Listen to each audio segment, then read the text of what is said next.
Lockdown का अगला चरण शुरू हो रहा है और केंद्र सरकार ने अपनी गाइडलाइंस भेजी हैं। केंद्र सरकार की गाइडलाइंस के मुताबिक जो केंद्र सरकार ने उसमें ढील देने के निर्णय लिए हैं, उसके मुताबिक दिल्ली सरकार ने ये निर्णय लिए हैं। अभी तक जितनी चीज़ें खोली जा चुकी हैं वो खुली रहेंगी। इसके अलावा बार्बर और सैलून की दुकानें खोलने का निर्णय लिया गया है। स्पा नहीं खोला जाएगा, अभी केवल बार्बर और सैलून की दुकानें खोली जा रही हैं। ऑटो, ई रिक्शा, ये जितने ग्रामीण सेवा, ये जितने व्हीकल्स हैं, इसमें एक दिक्कत आ रही थी। मान लीजिए हमने कहा भी ऑटो में एक ही सवारी चलेगी एक बार में।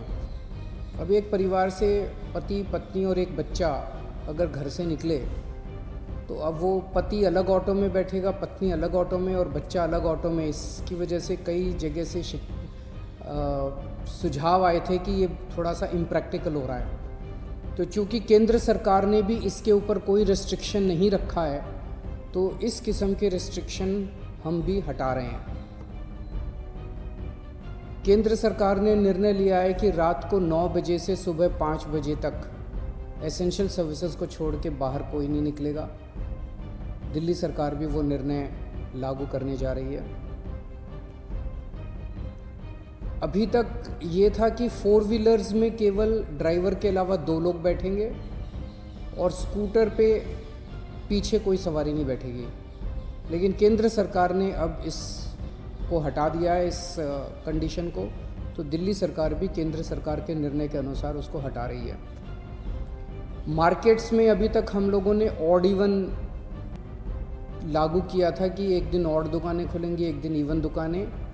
केंद्र सरकार के गाइडलाइंस में इस तरह की कोई कंडीशन नहीं है, तो अब मार्केट्स में सभी दुकानें खुलेंगी। पिछली बार केंद्र सरकार ने कहा था कि इंडस्ट्रियल एरिया में स्टैगर्ड टाइमिंग्स लागू किए जाएंगे, तो हमने भी उसी के हिसाब से स्टैगर्ड टाइमिंग्स किए थे। लेकिन अब केंद्र सरकार ने वो निर्णय हटा दिया, तो दिल्ली में भी इंडस्ट्रीज़, अब सारी इंडस्ट्रीज़ खुल सकेंगी। अब मैं आपके सामने एक महत्वपूर्ण विषय रखना चाहता हूँ और इस पे आप लोगों का मुझे मार्गदर्शन चाहिए। आज तक मुझे आप लोगों का बहुत स्नेह मिला, बहुत प्यार मिला, बहुत विश्वास मिला और उसी के भरोसे आज जितने काम हम लोग कर पा रहे हैं, आपके विश्वास और आपके स्नेह की वजह से ये सारे काम, दिल्ली के अंदर इतने सारे काम हो पा रहे हैं। मेरे पास समय समय पर काफ़ी कठिन चुनौतियां आईं, कई बार उनके समाधान नहीं होते थे। ऐसे समय पे मैं कई बार आप लोगों के समक्ष आया, आप लोगों से मार्गदर्शन लिया, आप लोगों से सुझाव लिए। समय समय पे आप लोगों ने जो मार्गदर्शन किया उसको हम लोगों ने लागू भी किया। जैसे आपने कहा, हमने लागू किया। कुछ दिन पहले आप लोगों से सुझाव मांगे थे कि दिल्ली में लॉकडाउन में ढील दी जानी चाहिए कि नहीं दी जानी चाहिए, और भरपूर सुझाव आए। 5 लाख लोगों ने सुझाव दिए। आज आपका सुझाव एक बहुत महत्वपूर्ण विषय पर आप लोगों का मार्गदर्शन चाहिए। क्या दिल्ली के बॉर्डर्स को खोला जाए? एक बार तो आपको लगेगा कि ये क्या पूछ रहा हूं मैं। इसका एक इम्पॉर्टेंट एस्पेक्ट है, दिल्ली के अंदर कोरोना के केसेस काफ़ी बढ़ रहे हैं। रोज़ हम देखते हैं कि दिल्ली में कोरोना के केसेस बढ़ते जा रहे हैं। मैंने इसके बारे में कहा कि दिल्ली में कोरोना के केसेस बढ़ रहे हैं, ये चिंता का विषय तो है, लेकिन घबराने की ज़रूरत नहीं है। पहले कि आज की डेट में दिल्ली में 2100 मरीज हैं, लेकिन 6600 बेड का इंतज़ाम है और ये 9,500, 5 जून तक 9,500 बेड्स का इंतज़ाम हो जाएगा। 9,500 बेड्स, जबकि आज की डेट में मेरे ख्याल से 2300-2400 पेशेंट्स हैं आज। तो 2300-2400 पेशेंट्स के अगेंस्ट में हमारे 9,500 बेड्स का इंतज़ाम होगा। ये कौन से अस्पताल में कितने बेड खाली हैं, कितने वेंटिलेटर खाली हैं, एक तो है कि मैं वैसे ही हवा में बात कर लूँ, लेकिन अब आपको ऐप के ज़रिए भी ये पता चल जाएगा। ऐप तैयार हो चुका है, उसको कल लॉन्च कर रहे हैं, कल सुबह उसको लॉन्च करेंगे। आप उस ऐप को डाउनलोड कर लेना और आपको पता चल जाएगा कि किस अस्पताल के अंदर कितने बेड खाली हैं, और अगर आपके घर में कोरोना हो तो आप वहाँ जा सकते हैं। लेकिन अगर हमने बॉर्डर्स खोल दिए तो पूरे देश भर से लोग दिल्ली इलाज कराने के लिए आते हैं। क्यों आते हैं? 2 कारणों से दिल्ली आते हैं। एक कारण कि दिल्ली की स्वास्थ्य सेवाएं आज पूरे देश में किसी भी राज्य से या किसी भी शहर से सबसे ज़्यादा अच्छी हैं। पूरे देश में सबसे अच्छी स्वास्थ्य सेवाएं आपको दिल्ली में मिलती हैं, तो पूरे देश भर से लोग इलाज कराने आते हैं। और दूसरा कि दिल्ली के अंदर सरकारी अस्पतालों में सब कुछ मुफ्त है। आपका 10 लाख रुपए का भी अगर कोई ऑपरेशन होगा तो वो भी मुफ्त है। तो पूरे देश भर से लोग यहाँ इलाज कराने आते हैं।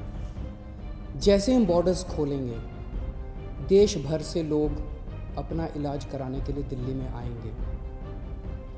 जो आज मैं आपको कह रहा हूँ कि 9,500 बेड्स हम लोगों ने आपके लिए रखे हुए हैं अगर कोरोना हो जाता है, जबकि आज दिल्ली में केवल 2300 पेशेंट्स हैं। ये बेड्स तो 2 दिन के अंदर भर जाएंगे अगर पूरे देश भर से लोग दिल्ली के अंदर आ गए तो। हमें क्या करना चाहिए? क्या बॉर्डर्स खोलने चाहिए या नहीं खोलने चाहिए? कुछ लोगों का कहना है बॉर्डर्स खोल देने चाहिए, लेकिन दिल्ली के अस्पतालों को केवल दिल्ली के लोगों के लिए, दिल्ली में रहने वाले लोगों के लिए, दिल्ली में जो लोग रह रहे हैं उनके लिए, उनके इलाज के लिए दिल्ली के अस्पतालों को इस्तेमाल किया जाए, उनके लिए रिजर्व किया जाए। लेकिन दिल्ली तो दिल वालों की है, दिल्ली तो सबकी है, दिल्ली तो देश की राजधानी है। दिल्ली तो केरला वालों की भी है, तमिलनाडु वालों की भी है, यूपी वालों की भी है, बिहार वालों की भी है, झारखंड वालों की भी है, महाराष्ट्र वालों की भी है। दिल्ली तो आज तक सबका इलाज करती आई है, फिर दिल्ली मना कैसे कर सकती है किसी का इलाज करने के लिए? तो कुछ लोगों का सुझाव है कि जब तक कोरोना है तब तक के लिए कम से कम दिल्ली के अस्पतालों में केवल दिल्ली में रहने वाले लोगों का इलाज होना चाहिए। क्या होना चाहिए? बहुत सारे सुझाव हैं। मुझे आपसे मार्गदर्शन चाहिए और हमें क्या करना चाहिए। आप हमें इस बारे में सुझाव भेजें। शुक्रवार को 5 बजे तक आपके सुझावों का इंतज़ार रहेगा। आप मुझे अपने सुझाव व्हाट्सएप कर सकते हैं। व्हाट्सएप नंबर है 8800007722। व्हाट्सएप नंबर है 8800007722। ईमेल है delhi.cm.suggestions@gmail.com।